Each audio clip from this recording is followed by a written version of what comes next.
идораи мубориза бо гардиши ғайриқонунии маводи мухаддир дар Афғонистон мегӯяд, рӯзи 1 июл 67 тонна маводи мухаддирро маҳв кардааст. Хабарнигори Reuters аз ҷойи ҳодиса иттилоъ медиҳад, ки аз ҷумла афюн, ҳашиш, маводи мухаддири сунъӣ, маводи кимиёӣ зарурӣ барои коркарди маводи мухаддир ва нӯшокиҳои спиртӣ ба коми оташ кашида шуданд.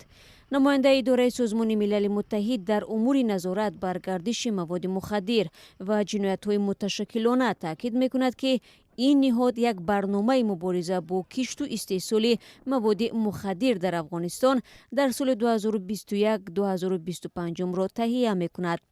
ин амал шаҳодати дастгирии Созмони Милали Муттаҳид аз талошҳои ҳукумати Афғонистон дар муқобила бо қочоқи маводи мухаддир, ҷиноятҳои муташаккилона ва тамоми шаклҳои терроризм аст. дар 10 соли гузашта идораи Созмони Милали Муттаҳид дар умури назорат бар гардиши маводи мухаддир ва ҷиноятҳои муташаккилона қотеона аз муборизаи ҳукумати Афғонистон бо муомилоти ғайриқонунии маводи мухаддир пуштибонӣ кардааст.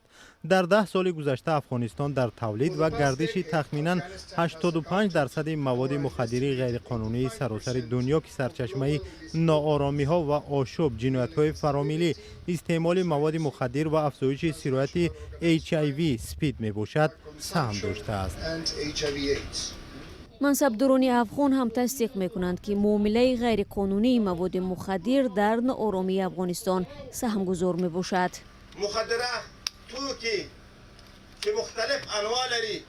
намудҳои гуногуни муомилот ба маводи мухаддир сабабгори нооромӣ, афзоиши ҷинояткорӣ ва таҳкими гурӯҳҳои мафиёии Афғонистон мебошад.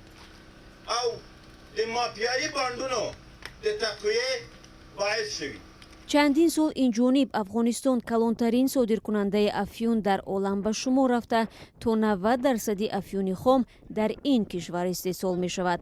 тибқи навиштаи хабарнигори Reuters, ахиран дар Афғонистон ҳазорҳо тонна маводи мухаддир истеҳсол шудааст, ки аз тақозои саросарӣ хеле бештар мебошад.